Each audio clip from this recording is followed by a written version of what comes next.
Хот мөндөр суух тавтай морил би бол хөтлөгчийн хот. Цаг хугацааны аялал нэвтрүүлэг эхлэх гэж байна. Энэ хүн нэвтрүүлгийг хөтлөгч амар санаа бидэнд бэлтгэн хүргэдэг. Нэвтрүүлэг танд YouTube-ийн хот мөндөр суугаар болон NTV телевизээр за мөн 83.3 107 хостолгоны хот мөндөр радиогоор хүрч байгаа. Өнөөдрийн дугаарыг ногоон ирээдүйг хөгжүүлэх урайтай MMS компани болон Univision-тэй хамтдаа жаргалтай Univision event итгэж байна. За өдрийн мэнд амраах. Өдрийн мэндэ. За Наполеон яагаад агуу суут вэ? Наполеон бол өнөөдрийн дэлхий дээр одоо байгаа орчин үеийн айрам гэдэг зүйлийг одоо манай Монголын айрамыг оролцуулаад энэ бүтэц зохион байгуулалтын яг орчин үеийн болгож modernization гэж хэлдэг чинь орчин үеийн болгож хувиргасан одоо жанж. Тэрийг яг төгс ашигласан. Тийм ч учраас одоо нөгөө үеийн ялсан ялагдлын харьцаа гэж үүдэг шүү дээ. Тий. 11 ярцтай. Оох 90% амжилттай. 91%. 91. Зөвхөн дангаараа штэ өөрөө өдөрцсөн шүү. Яг өөрийнх нь өдөртөнд ирсэн зарим жанжтууд нь бас ялагдчихсэн тохиолдол тэрийг нь оролцуулах юм бол арай жоо багтаа байна. Яг Наполеон өөрөө өдөртөж байлцсан тултааных нь бол 91. За тэгээд Бонапартыг одоо мэдээж хэрэг одоо бүгд сонсч байсан учраас хоосонгуу одоо агуу жанжны хэмжээнд тооцогдож байгаа учраас Македоны Александр одоо Чингис хаан тэгээ Зевс Сүбэдэ нарын төвшөнд тооцогдож байна гэдэг нь одоо өөрөө бас их агуу байгаа байхгүй. Тэгээд одоо Цезар бас энд орно тийм ээ. За тэгээд одоо сүүл хажуу үеийн олон бас нэг цөөхөн жанжид орно, генералууд орно. Гэхдээ энэ яагаад нөгөө Зевс Сүбэдэгээс илүү төвшөнд бас тооцогддог ба Чингис хааны төвшөнд очих төгтөг вэ гэхээр энэ системийг босгосон байхгүй. Хамгийн гол нь зүгээр нэг тулалдаанд одоо Жуков шиг ялаагүй. Тэр системийг босгосон учраас гэдэг учраас. Тийм болохоор орчин үеийн айрмыг одоо ийм байх зохион байгуулалттай байлдах систем байна гэдгийг л одоо бүтэн гаргалааг нь гаргасан системтжилж гаргасан гэсэн үг. Яг хүчээр биш, системээр ялж ирсэн тийм. Тийм. Яагаад тэгжсэн бэр энэ Наполеоны хүртэл ерөнхийдөө хаан, эзэн хаан ч юм уу ингээд айрм аваад Австрийн айрм гараал явах юм бол генерал нь ч юм уу хаан авч яваад жанждууд нь дагаж яваад цэргүүд нь дагаж яваад тэдний бараа болгож хоол унд тэгэл Македоны Александр хүртэл ярьсан шүү дээ. Цезар дээр хүртэл ярьж байгаа. Тэгээд тэдний нөө дагалдагч бараа болгож хоол ундын хийх хувц өндрийн оёх тэгээ бүр зугаацуулах хүмүүс мөртөнд бараг цуг явчихж нэг том айрам болж. Тэгээд айрам чи явахаар ингээд өөхөл жиг ингээд нөгөө нэг могоо шиг ингээд дайралтсан газараа тэгээд одоо дайсныхаа газар нутагт байх юм бол одоо тодорхой хэмжээр дээрэм тануул хийж идэж явж амьдрын гэхгүй бол тэр чинь бас хэцүү хүмүүс тэднийг ирэхээр тийжээж дийлэхгүй гэдэг учраас. Тийм учраас яагаад бас энэ дундад зууны үеэс өмнө 100-аад мянган хүнтэй айрам байх болцоогүй байсан тухай ярьдаг санаа нь тэр. Яагаад гэвэл нэг ч тийм айрмыг дэмжиж яваад өсөхгүйгээр аян дайны амжилттай хийлгээд явчих тухайн үеийн газар нутаг хүн ам дэд үтц эдийн засаг байгаа гэж үздэг байхгүй. Тийм болохоор одоо ингээл арабын төвчд мөгч нэг 300 мянган эсрэг 40 жилээ байлцсан гэж ярьдаг түүхийг үүсгдэг шалтгаан ярьдаа тэр. Тэрүүл өсвөл тийм хорвоо дээр 20 ширхэг талах байхад тэрний хоёрын дайсан дэгөөд 18-ыг идэж танаа тэр нөгөө айрам чинь 100 хүн чадахгүй штэ. Тэгэхээр ингээд бүтэн сар 2 сар явна гэж байхгүй гэж үздэг байхгүй хамгийн гол санаа. Тийм учраас нөгөө шатаадаг скорч тактик гэдэг чинь скорч дөөрдөг гэдэг нэг газар нутгаа тууж авч яваад хүм мал авч яваад тариа бодлого шатаагаад явдаг тийм тактик хүртэл ингээд ажилдаг. Яг тэр тийм хөө нөтрийг өлсгөөл төлөвлөх нэг сар гүрийчхэд ер нь буц авчдаг иймэрхүү байдал байсан байхгүй. Тэгсэн Наполеон Бонапарт гэдэг хүн энэ логикийг бүтэн өөрчилсөн. За би энэ яаж өөрчлөгдсөн вэ тэр үнэл жич ярьж байгаа. Энэ явч энэ хүнийг одоо юу гэдэг тодорхойлсон тодорхойлолтуудаас хамгийн үзий яддаг генерал Прусийн генерал Клаузевиц гэж хүн. Түүнийг дайны бурхан гэж нэрлэдэг. Үзий яддаг мөртлөө тэгж. Тэгэхээр хүндэтгэж шүү дээ. Зүгээр арга байхгүй. Уусаа тэгэд яах аргагүй тэгэд агуу байттай ч юм байгаад агуу бүх байх юм бол чи тэгчнээ мундаг бүх ч гэсэндээ тэгэл шүтэн шүү дээ. Өөр арга байхгүй. Тэгвэл одоо Наполеоны одоо яг эхлээд өөрийнх нь хувь хүний талаарх хэд хэд онцлогууд яриад дараа нь тэрийг агуу болгож байгаа гадаад нөхцөлөд энэ яриад хамгийн сүүлд нь ерөөхдөө энэ хүний бас нэг багш байгаа ард нь юм ингээд хорвоод хоосон газараас бод тэгээд унаад орж ирэхгүй амар сонирхолтой. Тэгээ би тэрний яг ард нь байсан нэг том бас хувь нэмэр оруулсан мундаг суут гэж хэлж болох үз эрдэмтний тухай ярих юм. За ингээд одоо мэдээж хувийн характер зан чанар бол одоо ойлгомжтой. Тулдааны талбар дээр өрнөж байгаа нөхцөл байдлыг маш мэдрэмжтэйгээр хараад маш хурдан дүгнэлт гаргаж чаддаг. Critical thinker, crisis communication асар сайтай нэг Тэгээ зүүн совингоороо мэдгэж ойлгодог тэр авиас онцгой авиас гэж. Тэгээд энэ нь болохоор тухайн нөхцөл байдалд хүчний харьцаа, дайсныхаа өөрийн болон дайсныхаа давуу сул талыг өмнө нь болон тулалааны явцад яаж хувирж байгааг мэдэрдэг гэсэн үг. Яг ингээд зүгээр ингээд хараад нүдээд байх биш. Маш уран тоглодог гэсэн үг. Тийм учраас команд өгөх тулалдааны одоо удирдахтай хүртэл зүгээр амьд юм яг хөлөмөг тоглож байгаа юм шиг тоглодог гэсэн үг. Зүгээр ингээл буудаал дайраад биш. Энд ерөөс тийм зүгээр харахад л буудаал байлдаад хүн өгч байгаа боловч тэнд бүтээн юм шатар шиг нүүдлүүд явчихдаг. Үргэлж. Ийшээ 5,000 зэрэг юм ингээд хагас корпус юм нэг дивиз зэрэг гаргаад явж байгаа бол тэр зүгээр ингээд хэрэггүй болоод юм зүгээр явуулдаг гэсэн үг. Айгүй ингэнэ. Тэгээд зөвхөн нөхцөл байдлыг дүгнж хараад зогсохгүй өөрийн гүн гүнзгий ойлголт төр үндэслэн цэргүүдэд зөв өдөртөд зохион байгуулж игнэ байршлын хүртэл гоё тааруулдаг тийм. Ер нь бол маш их хэмжээний энергитэй хүн байсан. Ирч хүчтэй. Тийм төвчээртэй бөгөөд одоо миний багада уншижсэн Наполеон 4 цаг үлээ 5 цаг унтдаг гэсэн. Тийм учраас нөгөө маш их удаан хугацаанд ажиллаж чаддаг чадвартайсэн. Тийм болохоор одоо бусад хүмүүстэй бас яг энэ дээрээс нэмээд цэргүүдтэйгээ болон офицеруудтайгаа генералуудтай зөвхөн генерал офицер цэргүүд биш ард иргэдтэй хүртэл харилцааг юм онцгой коммуникац гэдэг чинь харилцаа холбоо тогтоож чаддаг. Ямар сандаа Наполеоны олон ингээд зургуудыг хараад кино мөн дээр харж байхаар Наполеон ингээд хажуугаар ингээд явхаар цэргүүд нь Viva la France гэж орилдог шүү дээ. Франц мандтугай, Наполеон мандтугай гэж орилдог. Тэр нь зүгээр пэлдгнаж юм уу бүксийн долоож зүгээр тэгж өөрөө дайнд тэгж явдаг байхгүй. Энэ бол бүр ингээд цоо шин үзэгдэл хизээч ер нь айранд тийм байх тохиол ер нь бол олон байдгүй. Хүн өхөл рүү явж байгаа шүү дээ цагаад л бол. Тэгээ чиний бодлоор бол сайхан ингээд эгэнж очиж байгаа л урдаасаа буудаал явж байгаа шүү дээ. Цагаад бол амар тэнэг байлдаа шиг санагддаг те. Энэ ихтэй бүр үнэхэр тэнэг биш гэдгийг бүр ингээд бүр дараа нэгэ би дараа боломж гарах юм бол яг ямар игнэ бариад яаж байлтахаараа ямар одоо цэрэгтэй байлтахаар ямар игнэ авах хэрэгтэй юм. Тэгээд энэний хооронд хурдан байраа солих молих гэдэг ярьдаг шүү дээ. Яагаад гэхээр Наполеон тактикийн байрлалаас байрлал руу маш хурдан шилжиж чаддаг гэсэн учраас чаддаг гэсэн нараад их давуу талтай. Тэр нь яадаг вэ гэхээр тухайн армийн цэргүүдийг нөгөө ялагчгүй болгохоос хохирол бага амсуулдаг. Тийм учраас Оросын арми тэрнээс нь суралцаад нөгөө Николай ч байх нэг цэргийн сургууль хийлгдэг чинь жагсаалаар тэр чинь ингэж алхаал гурвалжилж өнцгөлөөл ингээл яваад идэх чинь уул нь бол тэрний бэлтгэл байхгүй. Тэгээд тэр нь сүулдэ залхалт болчдөг. Одоо энэ манай энэ цэрэг мэрэг харааж жагсаадаа чи ер нь бол тэрнээс уламжлалтай байхгүй. Сүр хүч гайхуулах болохоос шүү дээ. Одооны байлдаанд ингээд игнэд явах юм бол үхэн үсттэй. Нэг бомб хаял болно. За жишээлбэл дөнгөж саяхан болсон бас нэг Украины данаас өмнө бас Азербайджан, Армени бас нэг зөрчилдөөн байлдан бас. Тэгэхэд Туркийн нөгөө дроныг ашиглаж Азербайджанууд маш баяжаад Арментай байлдахдаа маш хурдан устгасан. Ялт байгуулсан гэж хэлж баг болохоор болох үс хэмжээний. Яасан гэхээр Армени арим өөрийнхөө штабын байр орогдох нөгөө камуфляж гэдэг ч тийм нэг нуул өнгөлөнд алдсан тийм тор мор татцсан байрал дээр Арменийнхаа тууг тавьдаг шин. Оо яаж байгаа юм тэгдэг. Бахархал.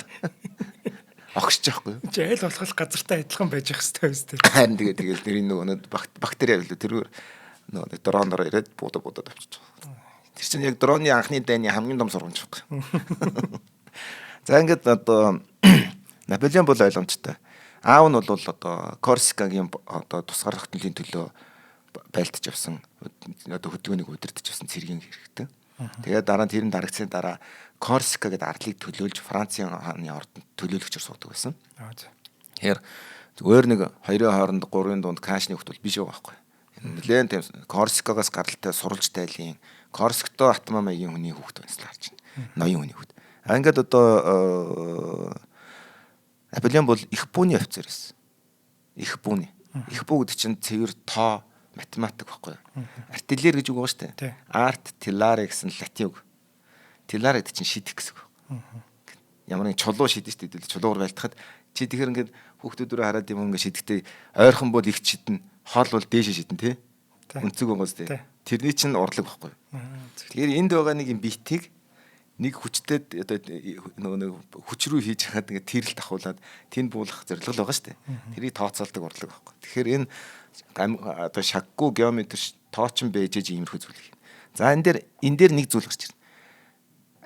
Артиллерийн офицер байна гэдэг чинь юу гэсэн үг вэ? Тухайн үеийн хамгийн адванс гэдэг чтэй урд тэргүүний технологиуд дандаа их буутай байсан. Одоо их буу үүсэл, дайр үүсэл, их буу үүсэл ерөөсөө Европын дайн болон дэлхийн дайнууд их буугаар шийдэгдэх болсон байхад тэрний одоо гарамгаа жанжин тэрийг одоо гарамгаа сурцсан офицер, залуухан офицер байсан гэж. Тэгэхээр хоёулаа санаж байгаа бол Наполеоны хамгийн анхны тулдаан тухайн нэвтрүүлэг хийсэн тийм ээ. Тулоныг хотыг эзлэхдээ тэр хүн хот руу ингээд өөр хөт генералыг явуулчаад нэг юм л амарч залгасан. Би энэ цэгийг өндөрлөгийг эзлэх юм бол Тулонтыг бүр эзлэх юм байна гэдгийг ойлгоцсон байна. Шууд газар зүүн байрлалаар нь хараад. Одоо бол харахад хүнд хин ч ойлгомжтой юм шиг санагдана. Тухайн үед хин ч ойлгохгүй болох байхгүй. Наполеон тэр ийм хүзүүвчиг үзүүрлэгийн нэг бүгжнийх нь одоо Тулон гэдэг чинь боонт чинь нэг дандаа ингээд далайн эргээс хүчтэй салхи ирүүлэхгүй тулд дандаа сейф харбор гэж хэлдэг нэг аюулгүй боонт бол яадаг вэхээр заавал наанаа нэг юм давхар юм хүзүүвчээр ингээд хамгаалагдчихэж илүү хар шуурм муурнаас хамгаал илүү найдвартай байдаг. Тэгэхгүй бол тэгээд далайн шуурж явах нөгөө усан хоцсон дайвалзад ивэл хин таатай байх тийм ээ. Тэгэхээр Тулон бол яг тийм тэнгисийн буланд орцсон гэж байжсэн тийм бүгжлэгдсэн тийм хэсэгт байсныг нь хоёр үзүүрийнх нь нэг үзүүрийг очиж эзэлж авснараа хүссэн үсээгүй Англи усан хоцоо зүхтаж явах зүгээр аргагүй болж байгаа. Ерөөсөө тэр Тулон хотын төлөө хүч тэр өндөрлөгийн төлөөг тулдаа хамгийн чухал юмыг ойлгосон байна гэсэн. Яг энэтэй адилхан үйл явдал бол жишээлбэл Сталинградын тулдаан дээр болж байгаа Мамаев курган гэдэг Мамаевын өндөрлөг. Тэр бол тэр хавьда байгаа ганц өндөрлөг газар. Тэр нөгөө нэг айгүй том юм баатарын хөшөө гэдэг чинь сэлэнтэй. Тэрийг барьсан газар. Тэр ориглын төлөө Сталинградын тулдааны үеэр хоёр тал нийтдээ 12-оос 13 удаа эзэлж авсан. Тэрний төлөө алдц бүр хядалц. Тэр яадаг вөхөр тэн дээр их бууд байрлуулахаар нэг юуны ижил мөрний давуулж буудаа цаанаас нь ирж хангамжийг хяндаг. Шууд тусгал очно гэсэн. Тэгэхээр нөгөө сумчин очиод өөрийнхөө effective range гэж байдаг шүү дээ. Ашигтай тусгалын зайн хол томорж ирнэ гэсэн үг.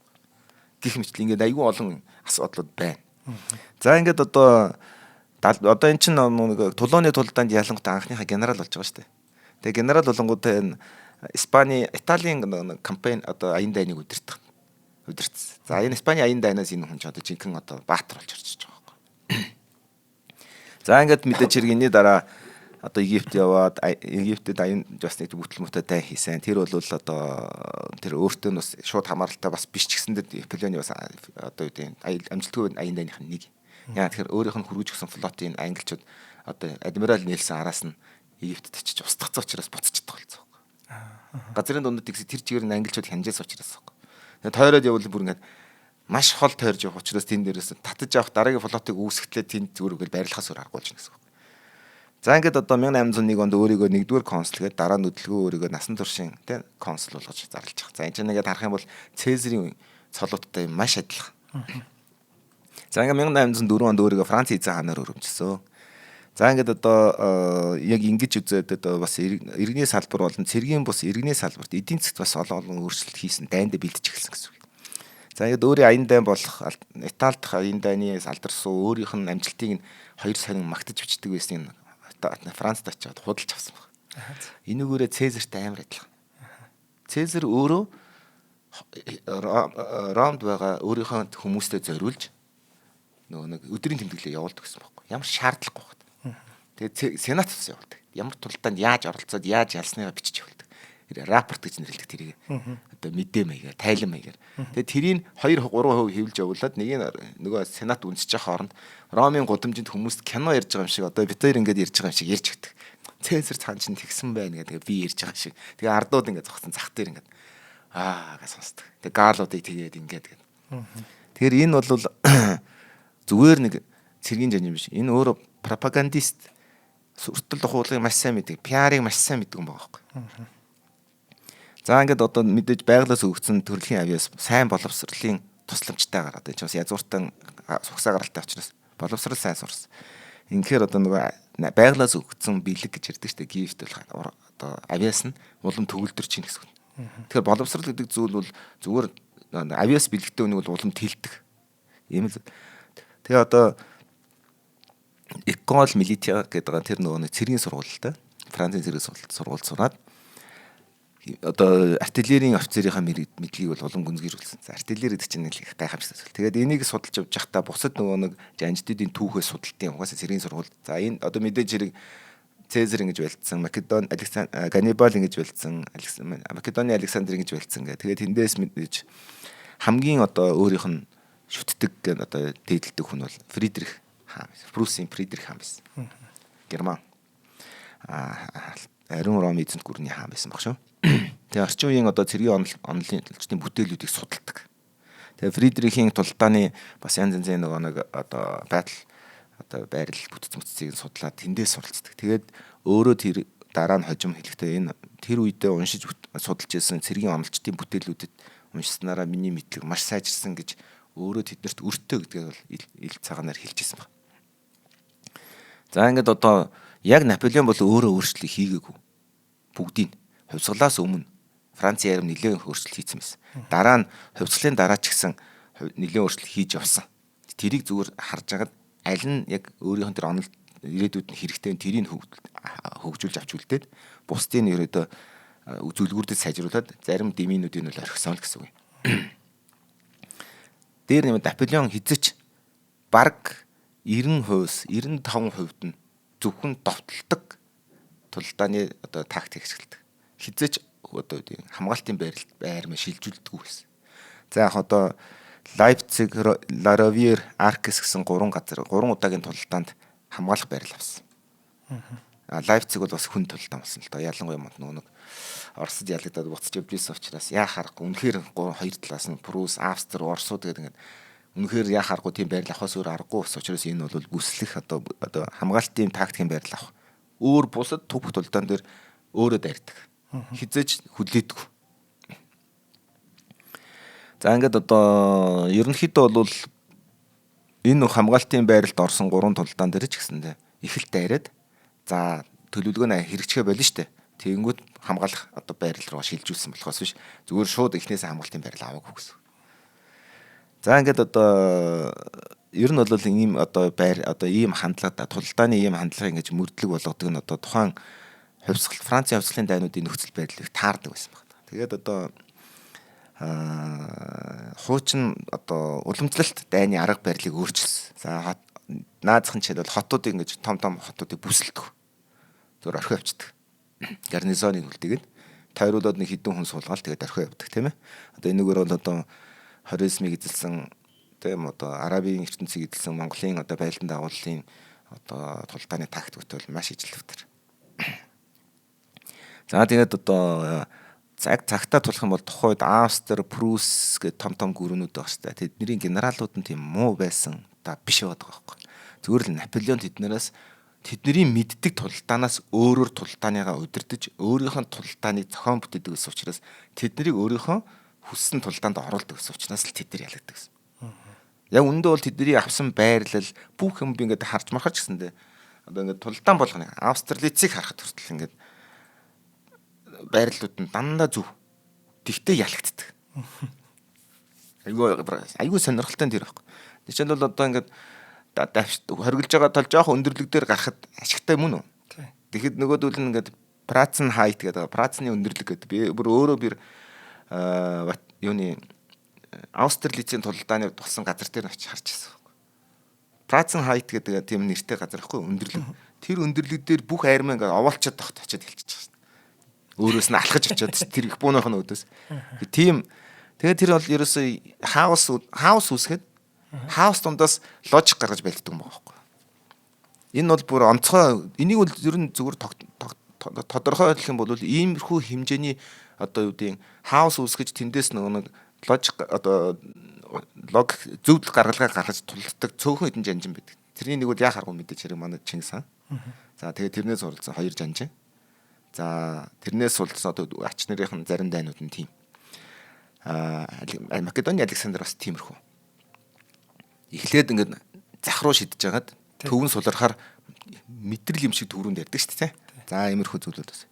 За тэгээд Наполеоны одоо өөрийнх нь ер нь бол Наполеон бол тэр Австри-Унгарын эзэнт гүрний тэр хуучин мундаг генерал цэргийн хэдэн үе дамжсан генералууд байгаа шүү дээ жанжтууд. Тэдний дүрмээр байлдаг. Тэгээд нөгөө дайдахтаа ерөөсөө тэгж ухарч зурлаж байлдаг. Нэг барьж авал тэр тулдааны дараа тэд нар үлдэхгүй байх хэрэгтэй гэж үздэг.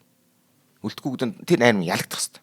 Дахиад цаана очиж шархаад долоогоо хүн цуглуулаад дахиад байлдаж байхгүй гэж үздэг. Альхаар тэр тулдаан бол тулдааны шийдвэр тулдаа хийх хүсдэг. Тэр нөх зөв яа тэгэхээр Австри, Орос, Прус чинь том улс гүрнүүд тэгээд газар нутаг томтой болохоор ингээд дуусчихгүй шүү дээ, нөөц нь дуусахгүй. Тэгэхээр Франц чинь 3 4 одоо юу гэдэг 5 7 одоо эвслийн эсрэг болж байгаа шүү дээ. 7 удаагийн эвсэл байгуулагдсан өөрийнх нь эсрэг. Тэгэхээр нөөц гэдэг зүйл шавхагдах учраас эднэртэй ингэж удаан ингэж одоо айлгуудаж бүжиглж байгаа юм шиг байлдах юм бол бид нар өөрсдөө таарам одоо ядарна гэдэг тийм л одоо стратегийн одоо ойлголт бол байгаад байна. Тийм болохоор одоо ерөөсөө Оросуудтай нь бол Оросуудтай, Авструудтай нийлүүлж байгаад нэг газар л буцах гэдэг л бодолтой. Тэрнээс эхлээд энийн зохио дараа нь хийнэ гэж байхгүй. Мэдээж зохино л доо. Тэгж явж байгаа газар цуглуулбал тэр тэндэл ялахыг хүсдэг тийм маягийн байлдаад. Нөгөөдөл бол мэдээж хэрэг газар нутганд байгаад байвал ингээд амьд үлдээд байвал ингээд зуралдаад байя гэсэн бодолтой байгаа шүү дээ. Замрах юу вэ? Хамтран ажиллагчдад танилцуулъя. За өнөөдрийн дугаарыг маань ногоон ирээдүйг хөгжүүлэх ураатай MMS компани ивент тэтгэж байгаа. За MMS компани нь байгаль дээлтэй доктортой хөгжлийг дэмжин за шахагдчихгүй эрчим хүчний их усүр болох нарны цахилгаан эрчим хүчний өргөн сонголт цогц шийдлийг харилцагч нартай хүргэхээр ажилладаг. За нарны эрчим хүчний зах зээлд дэлхийд тэргүүлэгч Jinko Solar болон Solax Power зэрэг үйлдвэрлэгчдийн Монгол орны уур амьсгал тохирсон шилдэг технологи бүхий бүтээгдэхүүнээр дамжуулаад малчин өрх, газар тариалан, амны орон сууц, үйлдвэр үйлчлэгээ зэрэг бүхий салбарт 30 жилийн баталгаатай хугацаатай нарны эрчим хүчний шийдлийг санал болгож ногоон ирээдүй рүү хамтдаа үргэлжлэцгаая гэж байгаа. За 30 жилийн баталгаатай хугацаа гэдэг бол бас урт юм тийм ээ. Ер нь бол миний зөвөр бодлоор бол 30 жилийн баталгаатай хугацаа өгөх нь одоо нэг бас зөв юм. Яа тэгэхээр тодорхой хэмжээгээр энэ нарны солар эрчим хүч гэдэг зүйл бол бизнесийн одоо модель гэж үүдэг чинь хэмнэлтийн загвараараа бол байгаль энэний хамгийн том ашиг түвшинд хүртэгч бол их дэлхий.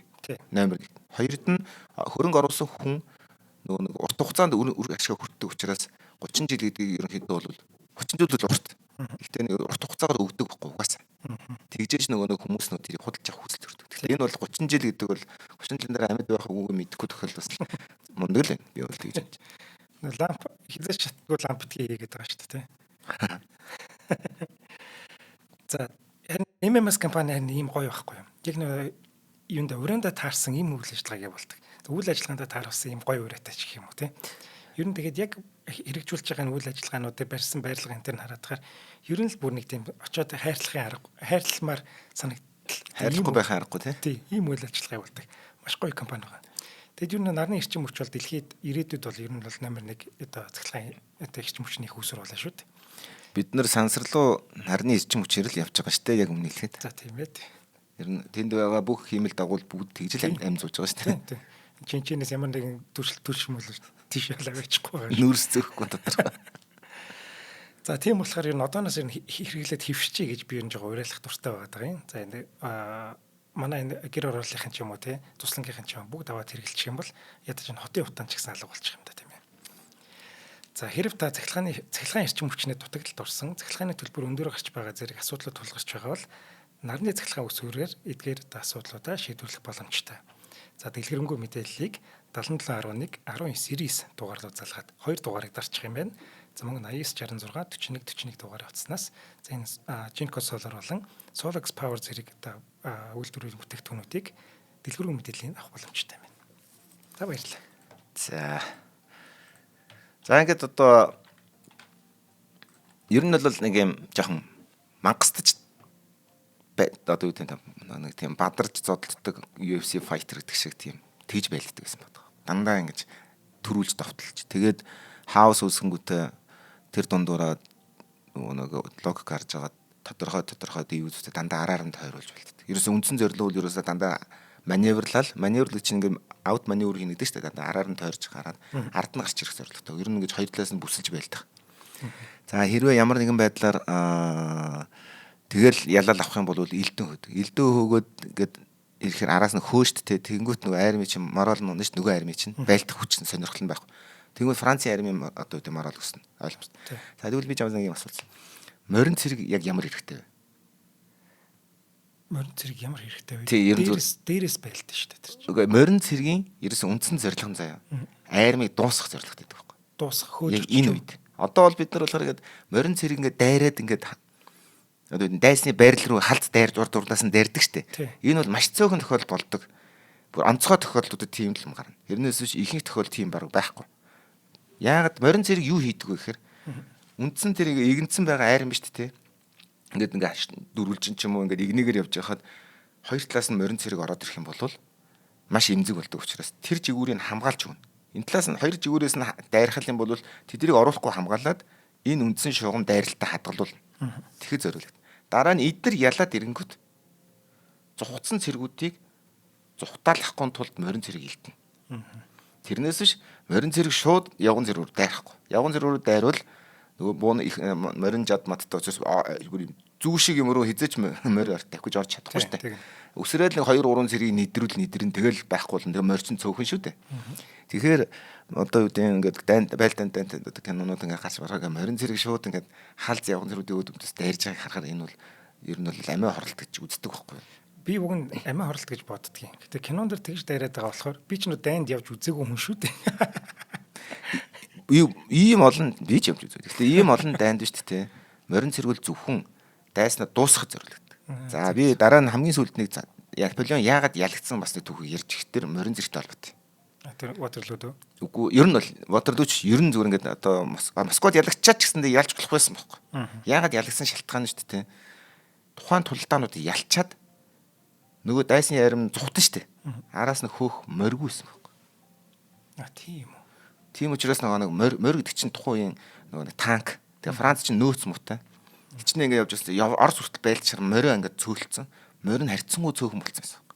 Тэгэхээр нөгөөдөл чинь за хойноос нь 5 км л хөөцөлтөн байсан. За 10 км. Тэгээ 10 км цаана очиод дахиад нэг газар очиод сэхэл ингээл сэргээл босоод ир нөгөөдөл нь дуусахгүй шүү дээ.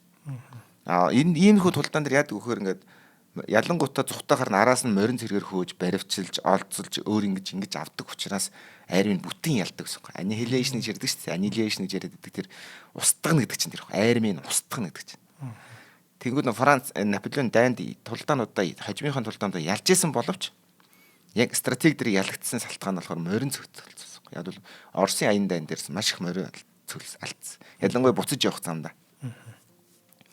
За ингээд одоо дайн аливаа аян дайн хийхээс өмнө хаан бол дайны одоо дайн хийх гэж байгаа зорилгоо нууцлаад бүр сонин хөвлүүдийг хянж эхэлдэг. Тэгээд тухайн Францаар орж ирж байгаа гадны хүмүүсийг бүр ингэж саатуулж шалгадаг. Тийм биш гэж. Бүх нууцыг маш нууц хандгалах хэрэгтэй. Яг бол угаасаа санаархлаа илэрхийлэх юм бол тэгэл ялгадсан шүү дээ. Тэгээ Наполеон бол угаасаа төрөлхийн одоо ямар ч жанжны хийдэг үйлдэл мэдээлэл гэдэг зүйлийг маш сайн цуглуулахыг хүсдэг. Дээр нэмээд тухайн газар нутгийн газрын зургийг хамгийн төгс байдлаар хийж маш деталь наривчлалтай зураг газрын зураг гаргуулахын төлөө юу ч ихс буцдаггүй. Хамгийн анхны агаарын бөмбөлгөөр газрын зураг хийж тагнуулын одоо мэдээ авах ажлыг санаачилсан хүн шүү дээ. Наполеон ч. Мэдээлэлтэй хүн ялдаг байхгүй юу? Тий. Энийг одоо дэлхийн 2 дугаар дайнд дээр ч гэсэн харсан юм байна тийм ээ. Гитлерийн Германы одоо бүх мэдээллийг нь мэдчихсэн учраас л ялсан шүү дээ цагаар. Энигма тайлагдал тэгэл ер нь ялсан. Тэгэл ойлгомжтой. Чи хаана гараад юу гэж чинь бүгдийг мэдж байгаа чи юу ч хийж чадахгүй шүү дээ. За ингээд одоо нэг 2 морь цэрэг гэдэг. Хөнгөн хүнд гэдэг. Хөнгөн морь цэрэг бол үргэлж дайсныг цувааг зовоогоод өөрийнхөө армийн цуваагаа хамгаалах зорилготой. Хүнд морь цэрэг бол дайсны морин цэргийн товтлогоонуудыг хамгаалах, тэрнээс хамгаалах эцсийн шийдвэрлэх мөчөд шаардлагатай үед өстой жинхэнэ халз дайрах шаардлагатай бол халз дайрдаг. Ийм л зорилготой. Ихэнхдээ юу руу дайрдаг вэ гэхээр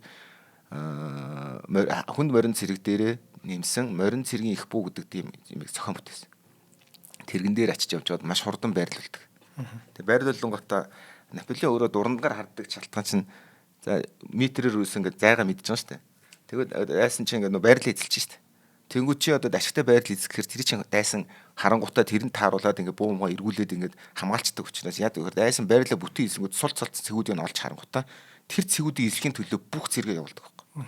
Одоо юу гэдэг хамгийн гол цэргүүд. Тэр цэгээ эзлэнгүүтээ тэн дээрээ өөрөө жигэн их бууга барилгадаг. За тэр их буугаараа хятдаг байхгүй. Тэгээ тэр цэгийг эзлэхийн төлөө явган цэргээ хүчтэй дайруулдаг. Тэр цэгийг эзлэхийн төлөө морин цэргээ одоо жинхэнэ халз малтай хариулах юм хийдэг. Жишээлбэл чи санаж байгаа бол Ватерлоо кино үзсэн үү? Үзсэн. За Ватерлоо кинон дээр нэг тосгоныг эзлэх гэж үзээд байгаа зү. Бүтэн 3 4 цаг зодтолж байгаа зү. Тэгээ тэр тоосон дээр туг нь мандаал унаал. Хэрэг тэр тосгоныг эзэлсэн байсан бол тэр байрал дээрээс бүх их бууга тавьж буудахад Английн айрам имийн төв зүгээр шууд хараана одоо ашигтай тусгалын гой одоо зайнд орттай байрлаж байсан учраас. Тэгээд тэр чинь нөгөө тосгон учраас өөрийн буудахаар хамгаалттай байшин савт.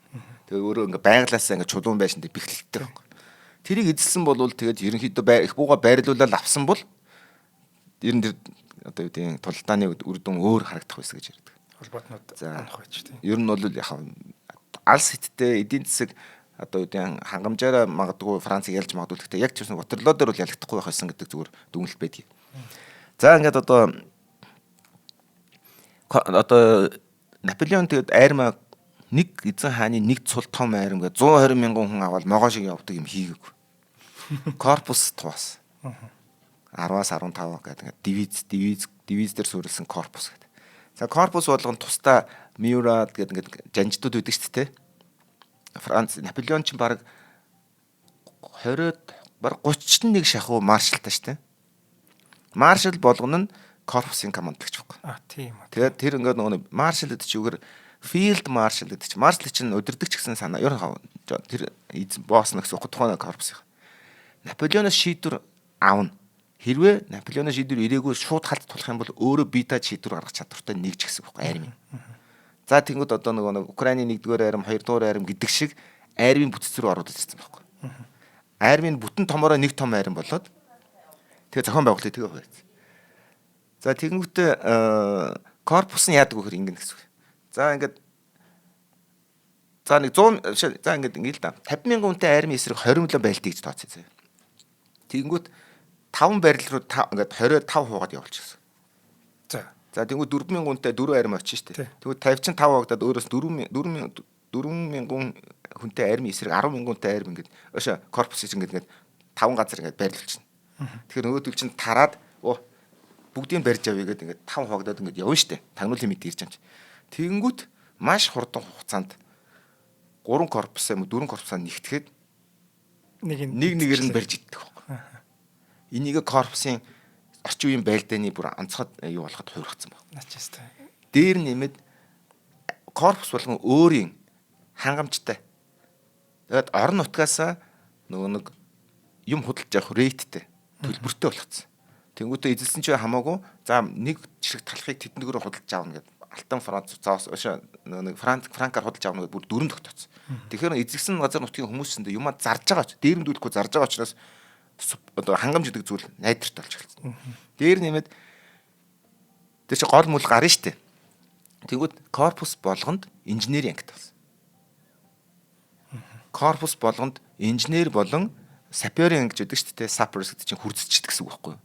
Тэгээ их бууны батарей, хоригдл мөргөлтийг барихад маш хурдан барьдаг. Зөвхөн тэрийг л барьдаг. Тим ангитай болсон. Тэгээд ирэхээр одоо нэг анги очиод тэрийг хийгээл энийг хийхгүй. Яг нэг бие дааж үйл ажиллагаа явуулж чадах нэг корпусуудтай болно. Нэг корпус нь өөрөө л нэг бүтэн арим шиг бүтц жижиг тийм биш үү? Тэгээ том арим ирнэ шүү дээ. Зууралтна. Байлдахгүй. Ер нь ингээд игнээд ингээд их буугаа чагсаагаал ингээд бэхэлтэй хийчихэр чинь хад дайрахад хэцүү шүү. Нөгөөдөл нь хідүүл байгаагийн мэдгээд цаг алдсан шүү. Тэр хооронд бүлдсэн 4 корпус ч юм уу. За хамгийн багадаа нэг өдрийн зайтай байна гэдэг маршаар явхад 30-аас 40 км-ийн зайтай байна гэдэг тооцоод. За тэгээд зууралтлаа, орой боллоо, хитэд байлдлаа, өглөө босоход өглөө маргааш өглөө нь Прусын арим зогсож маргааш нь тойроод 5 арим зогсож гэсэн үг байхгүй. 5 ингээд салж ажиллах бүтцтэйгэр. Тэгэхээр яаж нэхэр нөгөө хичнээн олуулаач гэсэндээ яг 5 чон дунд нь орохоор сөрөг юу ч хийсэн барьж идж болж байгаа байхгүй. Энэ тактикийг хийдэг нь Чингис хааны байлдааны агуулгатай их төстэй. Яг янз харах юм бол 20 мөгийг ийм байдлаар бүгдийг хувааж аваад ста үүрэнд нэгээр нь барьж идсэн шүү дээ. За дараа нь энэ чинь буцаад хойшоо Оросын компани одоо энэ дан дээр хийж байгаа. Дайрлаа. Одоо энэ дээр бас яг тэрийг дөөрөөсөн юм шиг харагдана. Яг тэр угаасаа л дөөрөөгч бай, дөөрөөгч бай ямар ч хэлсэн гэсэн давтагдчих байгаа байхгүй нөгөө нэг амьд үлдэхийн төлөө суу ухаан гэдэг чинь тэгэл заавал тэр хүн бодож олсон гэх алгуугаар тэгэл тэрэнд амьд үлдэхийн тулд Наполеон бодож олоогүй ч гэсэндээ тэрийг хэрэгжүүлсэн л бол тааж байгаа. За ингээд одоо ирэхээр дээр нэмээд тануулын мэдээг маш сайн авчид зураглаа сайн гаргадаг гэсэн. Мэдээлэл эндээ тийм байна, эндээ намагтай байна гэхэд тэр хүн тэрийг маш сайн төсөөлж чинь гэсэн. Тэгэнгүүтээ за тэгвэл тэр байрлалын сул бод давуудлыг тархиндаа гэдээ уншина гэсэн. Тэнгүүтээ газрын нүнээр гаргалаа гаргах. За тэгвэл энэ байрлалыг алдахгүй байх хэвээр. Энэ байрал дээр очих юм бол бид ялна гэдэг бүх юм ингээд газрын зураг дээр тоогоо ботцсон байдаг гэсэн. Тэгээд байлтахаар нөгөө нэг аримчл бол одоо Прус аримч, Австри Унгарын аримч юм уу? Австри Унгар Оросын арим жишээлбэл хамтдаа нийлээд алуулдаг байхгүй. Яа тэр тулалдаан дээр зүгээр ингээд хамгаалж байлдан гэдэг юм. Тэрээс газар нутгаа энэ цэг бол хамгийн чухал цэг мэгийг ерөөсөө мэдрээгүй иждэг гэсэн үг байхгүй. Тэгээд Аполлоны нэг алдартай үг гэдэг. Энэ бол бараг суут үг. Дайсан чинь алдаа гаргаж байгаа бол битгий залруул гэдэг байна. Бити одоо нэг юу гэдэг лээ өршөг.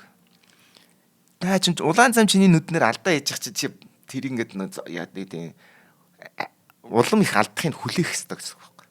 Жишээлбэл Оросод фантом бриж гэж хэлээд байгаа нэг хөвдөг гүүрүүд гаргаад голынхоо нөгөө талаар шахаж байгаа байхгүй.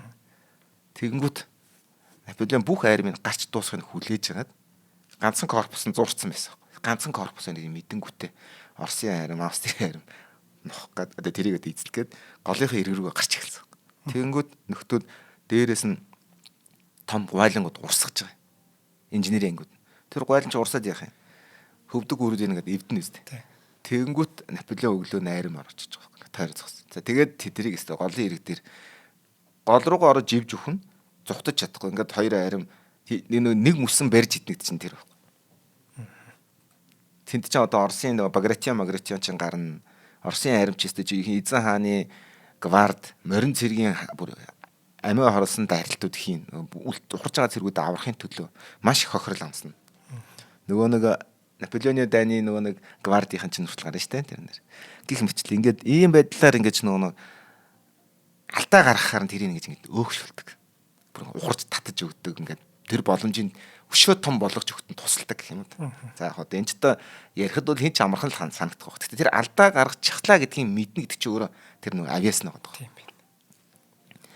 За ингээд одоо яг хөтэ тэр одоо корпусын бүтэцтэй ингээд нөгөө нэг ийм зүйлүүд бий болохоос гадна энийг ч удирдлагаар хангана гэж өөрөө хүнд байхгүй. Ганцаар өөрөө толгой логистик удирдах нь маш хэцүү. Энд чинь айрамжин гадна дахиад хоол хүнс наадах нь нэг одоо Бородиногийн Австралицын тулалдаанд 96 мянган ширхэг их бууны сум бууцсан баг.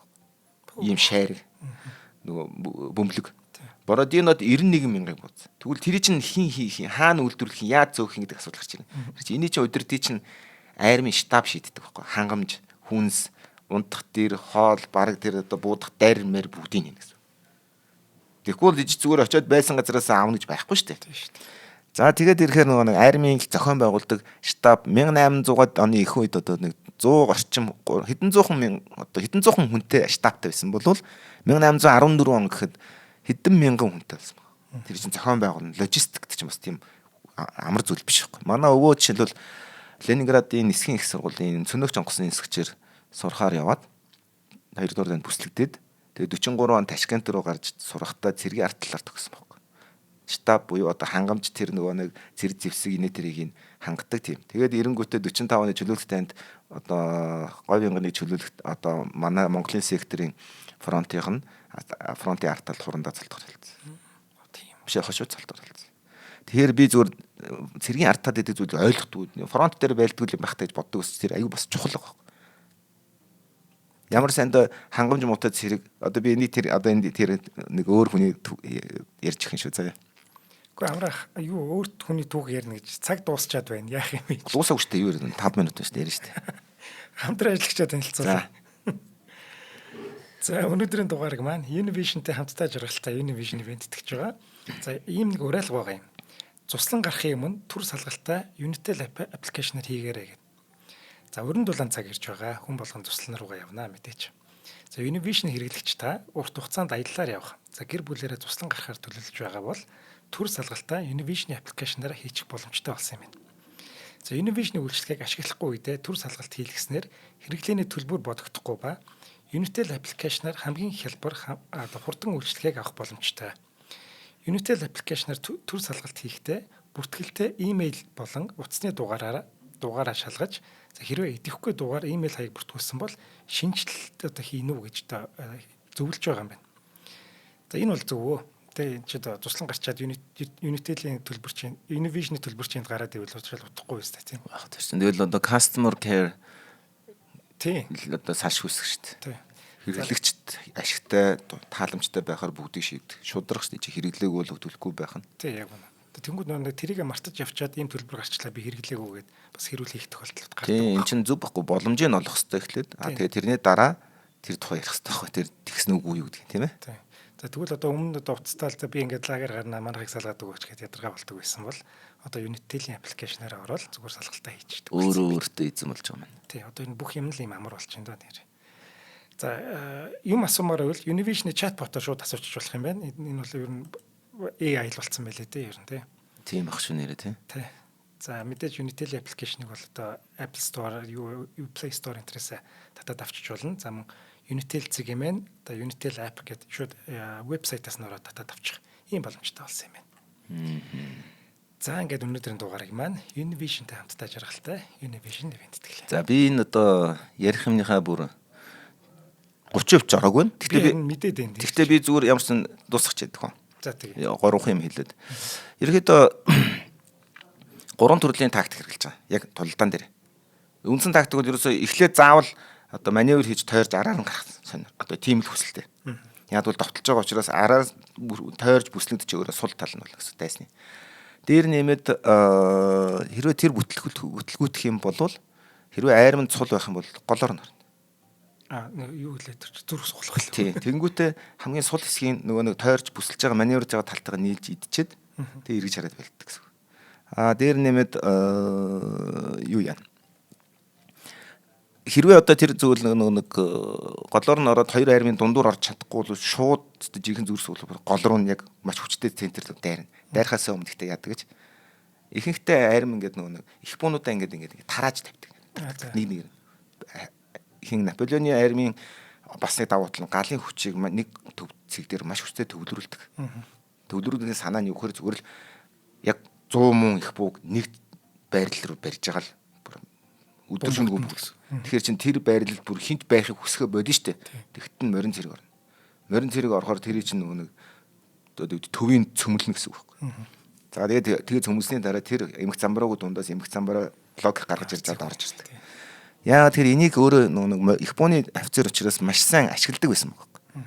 За тэгээ дээр нэмээд нэг юм байна. Ингээд нэг хоёр ер нь бол үндсэндээ 3 игнэ явдаг байхгүй. Цэргүүд ингээд алхахдаг шүү дээ. Бүрээ бөмбөрөө өлөөл дуруу гэдэг ингээд алхахдаг үстэй. 70 м хүртэл ойртолтол буу ямар ч ашиггүй. Маск гэдэг шүү дээ. Ямар ч нэмэргүй 70 м хүртэл ашигладаг. Дээр нэмээд тийм болохоор их буул зөвхөн тэднийг зогсоох болцоод. Гэтэ их буу зогсохдоо яагаад ингэж игэндэг вэ гэхээр тарж явдаг. Тарж явахаар замбрааг болдог. Замбрааг болохоор яадаг морин цэрэг эднэс нөгөө том талбай дээр явдаг учраас. Нэгтрахаар яадаг гэхээр морин цэрэг гэх юм бол хумигдаад дөрвөлжин хүм гурвалжин одоо хамгаалалт авч болдог. За тэгэнгүүт ингээд явахаар нөгөө өргөн талбайд ингээд явахаар нөгөө алхаагаар явахаар хоёр жигүүрээс их сул болдог. Тийм болохоор заавал морин цэргүүд хоёр талд нь байлдчихдаг гэсэн үг байхгүй санаа. Тэгээд кинонуудыг харахад ингээд тэр нь харагддгүй санагд. Тэгээд морин цэрэг муутай үедээ болохоор Австрийн армийн загвар гэдэг ийм close формац гэдэг нэгт. Тэнгүүтээ нэгт формацаас довтлохлохоор игж игнийг ингэ задлана. Хэрвээ довтлох болоогүй байх юм бол дайсны байрлал руу 100 м ойртолтой тэр ингэж явна. Хайрцаглаар. Яагаад энэ хайрцаг нэхэр морин цэрэг дайрах юм бол шууд голын хоёр нь дэлгдээд дөрвөлжин болох зорилготой. Ийм. Ингээд хамгийн урд хамгийн хойдлын хоёр игнээ байрлалаа хадгална. Эргэж харна. Дотор хоёр игнээ шууд ийм бол. Тэгээ энийг ингэж маш хурдан хугацаанд хийлгэхийн тулд нөгөө нэг цэргийн юун дээр нэг юм хийгээд идэг шүү дээ. Тэр чинь нөхгүй.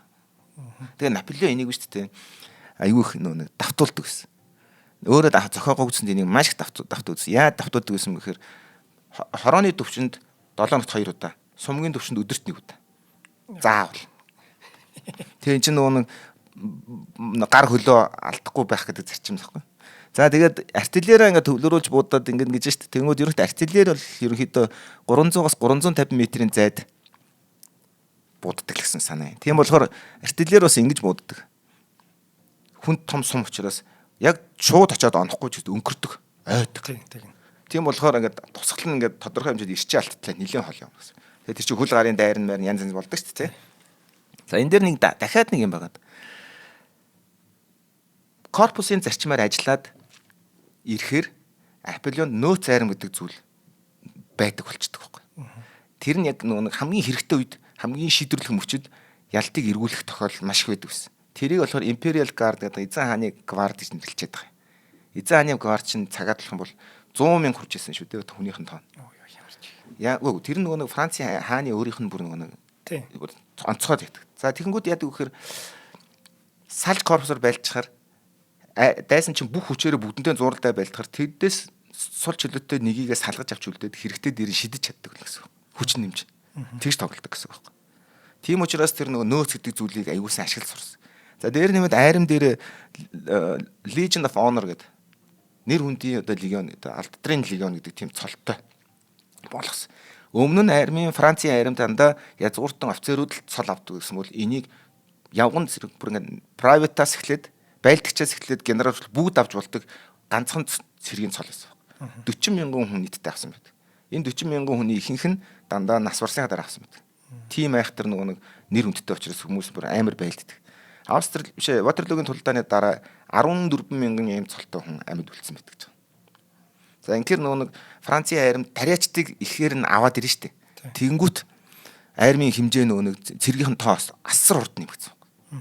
Яагаад бол тариачин хүн статусгүй ямар ч юугүй хүн Legion of Honor гэдэг чинь алдрын легион болно гэдэг чинь юу гэсэн үг вэ? Генерал явдаг цолтой адилхан цолтой болно гэдэг чинь бүр тэрэнд чинь одоо энэ хорвоод заяаж болох амьдан заяаж болох хамгийн агуу алдар шүү дээ. Тэгэхээр чинь тэрний төлөө өвхөн хатан явж эхэлж байгаа. Цол дагаж бяр гэдэг тийм. Гэт эн чинь бүр ингээд тэр цэргийн зүгээр ингээд байлдах цэргийг мундаг цэргийн мэрэгжлийн цэрэг болох хүслийг бүр ингээд тултлан бадрааж байгаа юм. За нэг алдаа байгаа зүгээр жижиг алдаа. Тэр бол Imperial Guard-ийн тоо нэмэгдээд ирэхээр тэдэртээ илүү зэвсэг, илүү хандаж, илүү цал мал өгдөг байсан учраас бусад армийн хэсгүүд нь жоохон морал ундаг болж эхэлсэн. За одоо би нэг ганц хүний тухайд хэлээд тэгээд ер нь яриагаа дуусгах дөө. Одоо энэ бас одоо харил яваад байна гэх шиг. Энэ үнийг дурдахгүй бол үнэхээр болохгүй байгаа юм аа. Тийм болохоор заавал хэлээд байгаа шүү. Нөгөө багш шүү. За тийм. Лазар Карно гэдэг одоо Францын цэргийн зүтгэлтэн математикч, геометрч, улс төрч өгөөд Францын хувьсгалын үед Наполеон болон Францын хувьсгал болон Наполеоны өмнөх цаг үед Францын ярим шинжлэхэд онцгой өргөцдөг гэсэн. Түүнийг Organizer of Victory гэж нэрлэдэг. Ялалтыг бүтээгч. Бүр өөрийнх нь хочин. За ингээд одоо түүний хийсэн одоо юу бол жишээлбэл одоо Наполеоныг Италийн армийн командлагчаар тим залууд нь томилсон. Өөрөө энэ хүний ямар агуу мэдрэмжтэй цэргийн ур чадвартай залуу байдгийг мэдэрсэн учраас тим том Италийн аян дайныг удирдах тавьсан. Тулооны дараа шууд генерал болж байгаа. Хоёрдугаарт нь Леван Мас гэж нэрлэдэг байгаа. Бөөнөр нь дайчилдаг цэргүүдийг. Энэ нөгөө нэг бүх нийтээр одоо цэрэг татах одоо mass conscription гэдэг байгаа тэр бодлогыг хэрэгжүүлж байсан. Үүгээр Франц 1.5 сая хүртэл цэрэгтэй болсон тухайд. За тэгээд ард иргэдийн айран байгуулсан Европын дүгэнд анхаад. Цэрэг хүн гэдэг чинь язууртан байдаг гэсэн байхгүй өмнө. Рицрүүд идэг. Тэг Хүлэгбаатарууд. За язууртан одоо угсаа гарлаас нь үл харгалзаад цэрэг хүн офицер болох генерал болох тэр одоо нарийн шудраг меритийн дэвц зарчмыг нэвтрүүлсэн. Эндээс үүдэлгээд Наполеон өөрөө энийх нь бүтээлийнх нь нэг. Дээр нэмээд логистик зохион байгуулалт, сэргийн артал логистик зохион байгуулах ажлыг хийжсэн. Энийгээ дандаа математик тооцоон дээр үндэслэж төлөвлөлт хийдэг гэсэн. Тэгээд тэрнийхээ үндэслээд айрамдууд хоол хүнс зэвсгийн хувиралт бүр маршийн хурдын тооцоод за энэ айрам тэдний орчимд тэнд очих учраас тэгжчихэд тэнд хүрнэ гэдэг бүх тэр алгоритм тооцоолыг гаргадаг гэсэн. За дээр нэмээд Карнегийн дэмжлэгтээр за энэ Италийн армийн командлагч болсон. За яг хөө зөвөр нөгөө эзэн хаан бослож төрийн эргэлт хийсний дараа уурлаад нэг хэсэг жоохон дургуутсан юм. Гэхдээ Ватерлоод нэг эл барлаас буцаж ирэхэд нь өөрийнх нь дотоод хэргийн сайд болохыг зөвшөөрөөд тэрнээндээ нэг Ватерлоод ялагдсныхан дараа Магдебург гэдэг Пруссийн хотод цөдөгдөж тэндээ нас орсон юм хүн байдаг. За энэ дээр нэг юм байдаг. Хамгийн сүүлийн одоо хэдхэн тайлбарууд байна. Армийг нь анх удаа логистик систем дөрөвт хувьдсан. Цэргийн нийлүүлэлт зэрэг дээр анхаарад цэрэг болгон өөрөө тодорхой хэмжээний ratio тоосон гэсэн үг. Хувь чи тариачин байгаа шүү дээ. Хоолчгүй явж исэн чинь чи яадаг хувцастай болсон, буутаа болсон, зэвсэгтэй болсон, өдөр болгон чамд гоё хоол өгдөг болсон. Ингээд ирэнгүүт бүр тэр чинь ингээд амьдрал болчихж байгаа. Тэгээд дээр нэмээд сайн байлдах юм бол нөгөө одонгоо авчин цалинтай гэдэг. Энд чинь бүр ингээд бүхэл бүтэн ирээдүй хүмүүс. За тэгээд одоо энэний одоо нөгөө нэг олон фронт дээр байлдааны үйл ажиллагаа удирдах хамгийн анхны төлөв боловсруулснараа орчин үеийн цэргийн одоо армийн удирдлагыг бүтээсэн юм баггүй. Наполеон сайн хэрэгжүүлсэн. 1793-аас 94 оны хооронд 14 армийг нэгэн зэрэг ажиллах стратеги гаргаж Австри, Прус, Их Британий эсрэг эвслийг нь одоо байлдуулж ирсэн. 14 армийн бүх юмыг удирдах гэсэн үг. За энэ дээр мэдээж хэрэг нөгөө нэг бэхлэлт барих фантом бирж гэдэг инженеринг гэдгийг яг онцгойлон бүтээсэн. Яг зөвхөн зориулагдсан инженеринг гэж.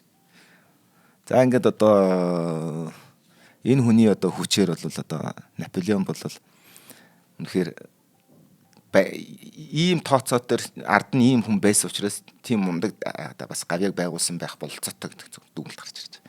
Цэргүүдийн одоо сэтгэл санаа яагаад өндөр гэдэг юм бэ? Сар бүрийн хүнсийн нормт, гал зэрлэг зэвсэг хуваарлдаг. Тэгээд хангамжийн цогцолтгүй ингээд өдөр болгон чамд ямар нэг гоё хоол моол өгөөд ингээд бэлэг мэлэг шоколад ирүүлэн чинь гоё юм.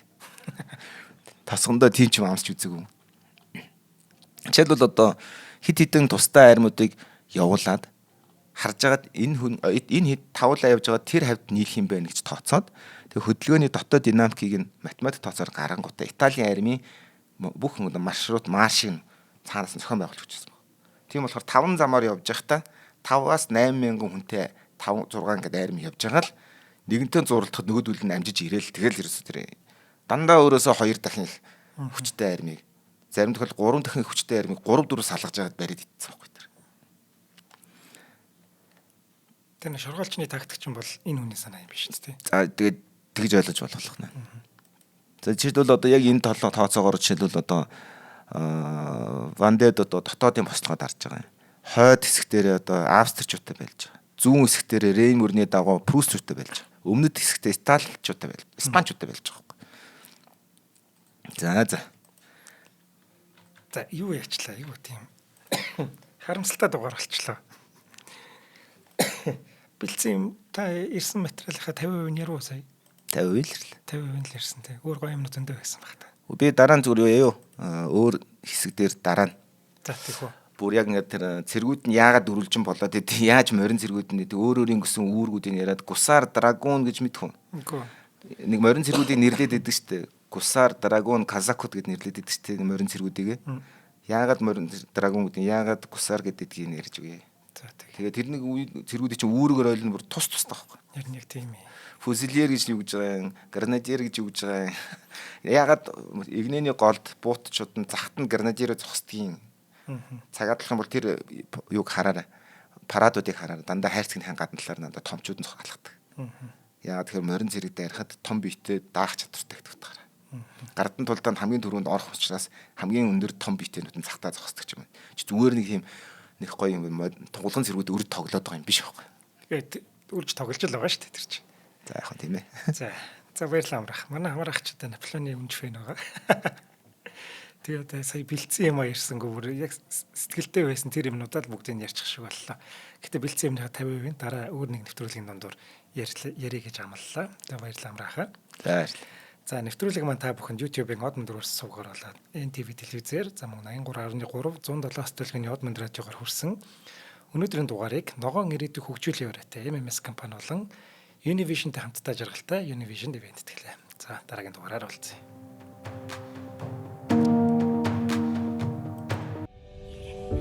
Нэвтрүүлгийг хүлээн авсан Нарны аймгийн монголчуудтай баярлалаа. Од Мөндөр сувг нь энэ мэдчлэн таны мэдхүйн мянган нэвтрүүлгийг 2026 оны 7 сарын 1 хүртэл та бүхэндээ хүргэх юм. Их хэлээрээ шинжлэх ухаан танин мэдхүйг түгээхийн үлсэд нэгтгэх хүсвэл та бидэнд хандив өгөх боломжтой. Та нэг нэвтрүүлгийг 100 төгрөгөөр буюу 1000 нэвтрүүлгийг 100 мянган төгрөгөөр үнэлээд биднийг дэмжээрэй. Жилдээ ганцхан удаа 100 мянган төгрөгөөр биднийг дэмжснээр шинжлэх ухаан танин мэдхүйг түгээх энэ үйл хэрэг амжилттай үргэлжлэх юм. Од Мөндөр нэр дээрх Худлаачлалын банкны данс байгаа 4191 тэгдүрв 518. Та 100 мянган төгрөгөөр шилжүүлэхдээ гүйлгээний утга дээр нь өөрийн нэр болон утасны дугаараа заавал бичээрэй. 100 мянган төгрөг хандалснаар Од Мөндөр сувгийн алтан гишүүн болох юм а. Шинжлэх ухаан танин мэдхгүй Монголд ялах болтугай.